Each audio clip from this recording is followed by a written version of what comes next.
রাসূল সাল্লাল্লাহু আলাইহি সাল্লাম মদিনায় প্রথম এসে হিজরত করে মক্কা থেকে এখানেই এসে উনি প্রথম রেস্ট নিয়েছিলেন এবং সেই মসজিদে নামাজ পড়েছিলেন, যেটা এখানে নামাজ 2 রাকাত নামাজ আদায় করেছিলেন। সেটা আজকে যেটাকে বলা হয় কুবা মসজিদ। দেখেন অপরূপ সৌন্দর্যের আধার এই কুবা মসজিদ।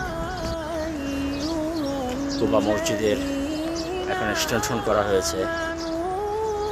অসাধারণ দৃশ্য, আপনার মন জুড়িয়ে যাবে যখন কুবা মসজিদে ফজর নামাজ পড়ে। বিশেষ করে শনিবার দিন ফজর সালাত শেষ করে 2 রাকাত নফল অজু করে উত্তম রূপে 2 রাকাত নামাজ যখন পড়বেন।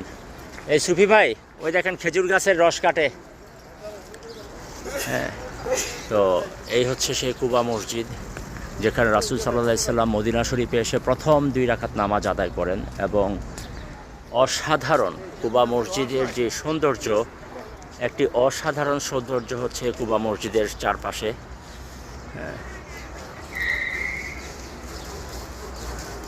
এই জায়গাটার নাম হচ্ছে আল রিহবা স্কয়ার।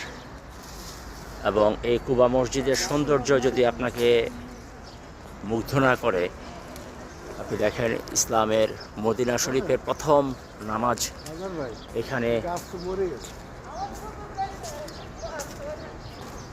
আদায় করা হয় রাসূল সাল্লাল্লাহু আলাইহি সাল্লাম। এবং যে সালমান ফার্সি যে বিখ্যাত খেজুর বাগান, আপনি দেখেন খেজুর বাগানগুলো। এই যে এইটা হচ্ছে সেই জায়গা যেখানে বনু আমর বিন আওফ উনি মারা গিয়েছেন রাসূল সাল্লাল্লাহু আলাইহি সাল্লামের হিজরতের পরপরই। এই জায়গাটা ছিল সেই জায়গা, এটা ওনার ঘর ছিল, উনি এখানে এসে রেস্ট নিয়েছিলেন।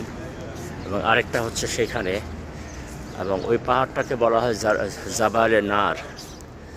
জাবালে নার পাহাড়। দাজ্জাল এখান থেকে এসে ফিরে যাবে, মদিনা শরীফে ঢুকতে পারবে না।